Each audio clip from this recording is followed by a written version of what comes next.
Hi. Today I want to do something new. Basically, a friend of mine gave me an idea that I should review what I've talked about previously. So for people who don't have time or missed something. So I will do that weekly going forward, but so far I've recorded 21 videos, so I'm quickly going to go through the 21. And then you can jump back to watch if something is of interest to you. So my very first video I talked about core identity versus shell identity, which is about who you really are and what life you actually live, and that the more that it is at divergence, so basically who you pretend to be, who you think you are versus who you really are, the more you suffer and the more unhappy you will be. The next one I talked really how to, number 2, to get onto the awareness journey in a sense of like becoming more conscious what happiness is, who you are, that actually bad events are opportunities to grow, and basically that we focus way too much to fixing personal problems, the consequences of the problems, rather than going back and trying to improve our general well-being and understand how we can be happy. In number 3, I talked about what I believe is wrong with personal development, or generally, growing and education and growing up, that we focus way too much on our weaknesses, that we kind of need to get rid of them, rather than building on our strengths, the things we like, the things we enjoy, the things we are passionate about. Video 4 was a very short one that says just when you're stressed and overwhelmed, start calming down by simply, breathing deeply and start observing nature, start observing the details, the beauty you see, and it immediately will calm you down. In 5, I talked about the 2-2-2 exercise. So to think about 2 interests, 2 talents, and 2 peculiarities to identify kind of your problem-solving personality, or what you really, so the overlap of what you're passionate about, what you're good at, and what's unique to you. And by that, it's a path of finding kind of your professional calling. So to move on to work that you enjoy rather than work that you just do. In 6, I talked about 5 steps of better decision making: the how, the what, the who, the when, and the then. So to help you make better decisions. In 7, I talked about the preciousness of time, the opportunity cost of time, and the aspects of attention and energy that goes into spending time with people. Number 8 was dealing with annoying things, or dealing with problems or things that get put in your way. So and I quoted the serenity prayer. So to differentiate between the things you cannot change, you can be very annoyed about something, but if you cannot change it, then it's not worth spending time on it, versus understanding the things you can change and then take action there. Number 9, core value exercise, basically to understand what are your deep, intrinsic values, and it's different than most people think. Once you do the exercise, you will understand what really drives you, and that can help you again making better decisions when it comes to your happiness, because again, everybody is very unique with their core values. So what makes one person happy might not make you happy. Number 10 was less is more. So that less of something can be more in life, can drive more happiness. That can be related to assets, but it's also generally kind of an approach that owning less also creates less trouble, less things to worry about, and kind of takes you out of the rat race of always wanting more, which is an infinite race, and no matter, even if you're the richest man of the world, you will most likely not be satisfied. Number 11 was really about kind of, for the lack of a better word, mind control, or how to be the boss of your own mind, realizing that for most people, really, the mind controls their thought process, versus you can actually take control of it. Once you become aware of it, you kind of can leave the victim mentality and really control your thoughts, and as a result, also your level of happiness.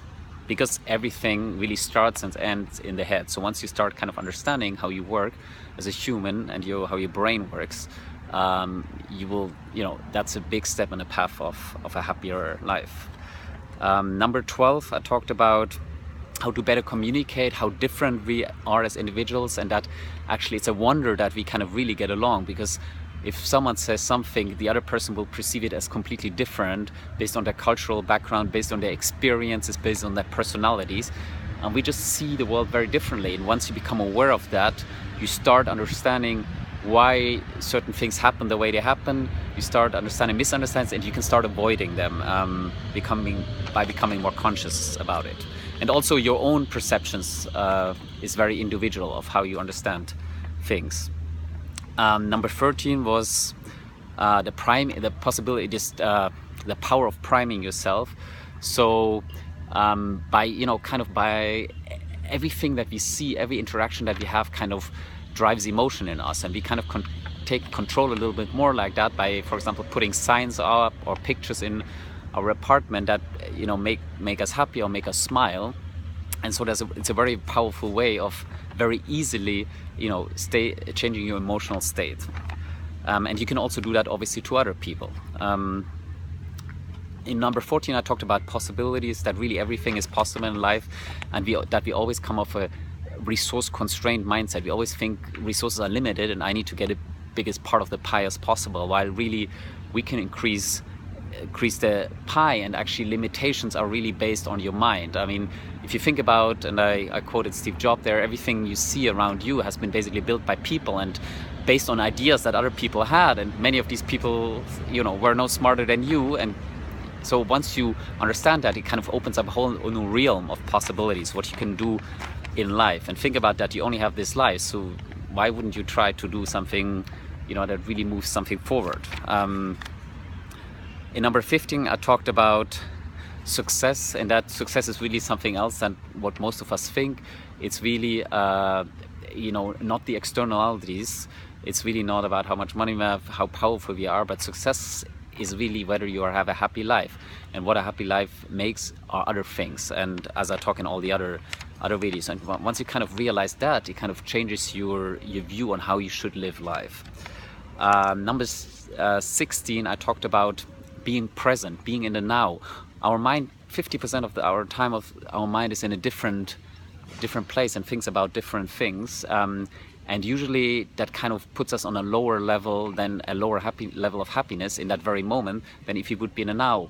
And even if you have big problems or in difficult situations, if you think about in this very moment, what's wrong, why are you suffering, in most cases the answer will be there is no reason and everything is actually all right.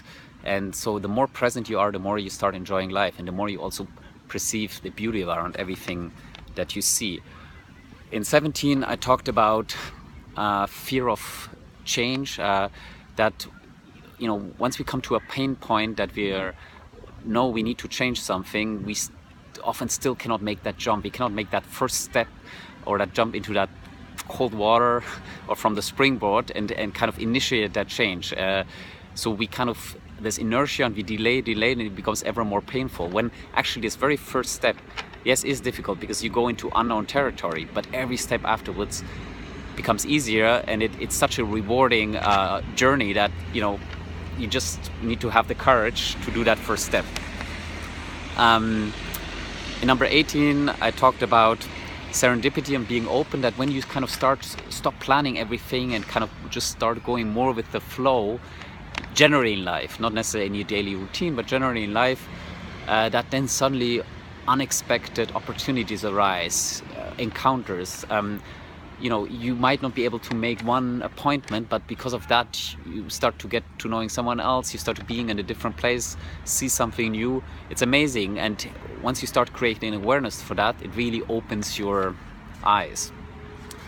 In 19, I talked about the struggles of modern love, that really what we look in a partner for are two different things. It's one, comfort and protection, and on the other side,